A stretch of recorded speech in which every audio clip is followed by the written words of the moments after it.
پێش 14 ساڵ کە ئێمە دەستمان پێ کرد پێم وانیە لە خەیاڵی هیچ کەسێکا بوو بێ بتوانین بەردەوام بین کەناڵی ئاسمانی دوای نزیکەی 14 ساڵ لە کارکردن وەکو بەڕێوەبەری تۆڕی میدیایی کۆمەڵ و کەناڵی ئاسمانی پەیام فاروق عەلی ئەندامی ئەنجومەنی باڵای کۆمەڵی دادگەری دەستبەرداری پۆستەکەی بوو. محەممەد ئەحمەد ئەندامی سەرکردایەتی کۆمەڵ هاتە شوێنەکەی.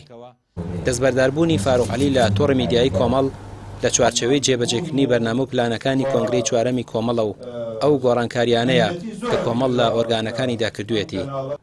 فاروق عەلی لە ساتی ماڵ ئاوایکردنیدا دەڵێت پەیام و تۆڕی میدیایی کۆمەڵ ئەزموونێکی سەخت و پڕ لە سەرکێشی بوو، هەم لە ڕووی داراییەوە هەمیش لە ڕووی ڕاگررتنی باڵانسی کارکردن و لە بەری پێشەوەمانەوە دوجار بە سەرکەوتووی ئامانەتیەکەی ڕادەستی کەسێکی دیکە دەکات.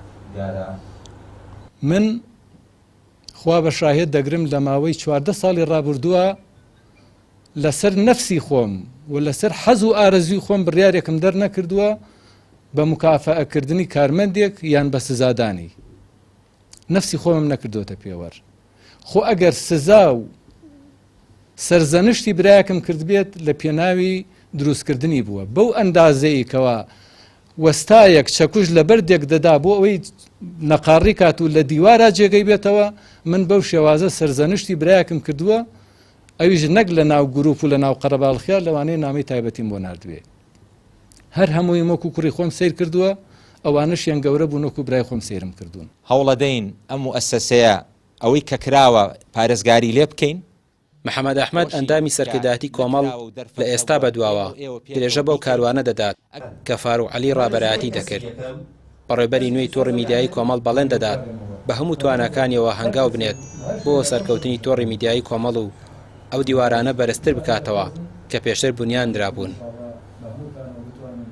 پشت بەخوای گەورە ئێمە لەسەر ئەو ڕیتمە ئەڕۆین بە یەکەوە هەوڵەدەین ئەم موئەسسەسەیە ئەوەی کە کراوە پارێزگاری لێ بکەین، ئەوەشی کە نەکراوە و دەرفەت نەبووە ئێمە و ئێوە پێکەوە بیکەین.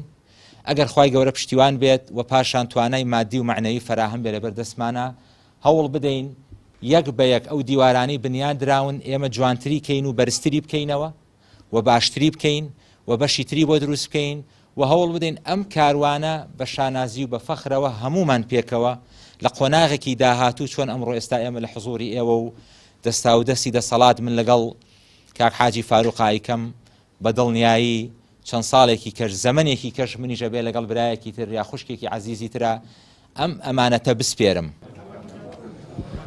کارمەندانی تۆڕی میدیایی کۆمەڵ و پەیام بەگریانەوە ماڵ ئاوایی لە فاروق عەلی دەکەن. 14 ساڵ بێکەوە بوون وەکو خێزانێک قورسە بۆیان کۆتایی پێهاتووە. سەرەتا خۆی دەسەڵاتکردنی دەسەڵاتەکان شتێکی جوانەوە یەکێک لە ئەدەبیاتی کۆمەڵ لە سیاسی و لە ئەدەبیاتی بەڕێوەبردنە داوایەکات. ئێمە لە ئەزمموی ڕابردوومانە لەگەڵ کاک حاجی فاروق ئەتوانم بڵم وەکو برایەکی گەورە مامەڵێ لەگەڵکردنی وەکو برایەکی خۆمان وەکو بەرپرسێک ئەمە جوانە. پەیوەندی کۆمەڵاتیمان لەگەڵی هەبووە، تێکەڵی کۆمەڵاتیمان لەگەڵی هەبووە، خەمخۆری کۆمەڵاتی بۆ مشوری هەمووانی خواردووە. کەناڵی پەیام لە ساڵی 2008 وەکو یەکەم کەناڵی ئیسلامی دەستی بە پەخشی ئاسایی خۆی کرد. ئەو کاتە فرز بوو بۆ کەناڵێک بتوانێت ڕووداوەکان وەکو خۆی بگوازێتەوە، وەکو کەناڵێکی ئۆپۆزیسیۆن دژی گەندەڵی بوەستێتەوە و سەرچاوەیەکی دارایی دیاریکراویشی هەبێت.